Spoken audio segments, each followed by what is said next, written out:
Hello भावांनो, का आंदोलन चालू आहे. हे अजित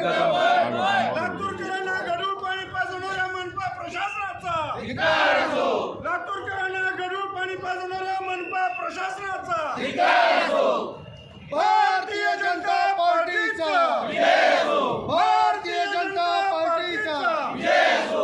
अरे लातूरकरांना दूषित पाणी पाजणाऱ्या आमदाराचं करायचं काय? लातूरकरांना पिवळं पाणी पाजणाऱ्या आमदाराचं करायचं काय? लातूरकरांना वास उठलेलं पाणी पाजणाऱ्या आमदाराचं करायचं काय? भारतीय जनता पार्टीचा, भारतीय जनता पार्टीचा. धिक्कार असो, धिक्कार असो, धिक्कार असो, धिक्कार असो.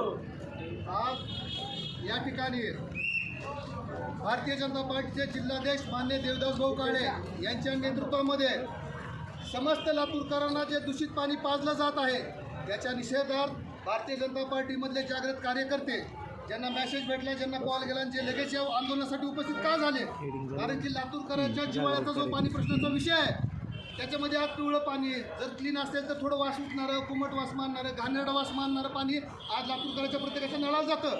हे टेंडर कुणाकडे आहे, त्याच्यावर कारवाई व्हायला पाहिजे, यासाठी भारतीय जनता पार्टीचं आंदोलन आहे. आणि असं दूषित पाणी पाजताना गेले 1 महिना 1.5 महिना झालं लातूरकरांना दूषित पाणी पाजलं जातं. लातूरकर पेत आहेत कारण पर्याय नाही त्यांना. पण इथला आमदार कधी पाणी पितो का नाही नळाचं, हाही प्रश्न लातूरकरांना पडलेला आहे. अशा दूषित पाण्याला जी लातूरकरांचं आरोग्य धोक्यामध्ये आलंय, या आरोग्याचे उत्तर दखल घेतली पाहिजे आणि आरोग्याने ज्यांचं नुकसान झालं त्यांना न्याय दिला पाहिजे.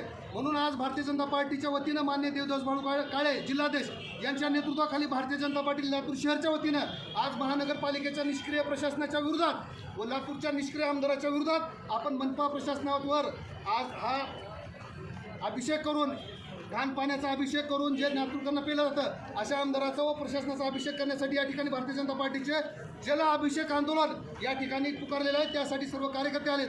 यानंतर लगेच स्थानिकच्या आमदाराचा व प्रशासनाच्या पायरीचा इथं जलाभिषेक करून असंच पाणी घाणेरडं पाजत राहा. 1 दिवस लातूर करून तुम्हाला इथं मारल्याशिवाय राहणार नाहीत चपलाने. याचा निषेध करण्यासाठी आपण या ठिकाणी जमा झालो. यानंतर विनंती करतो की मान्य देवदास भाऊ काळे यांनी आपल्याला मनोगत व्यक्त करावे. पानी उड़ी ना जाएंगे जलाभिषेक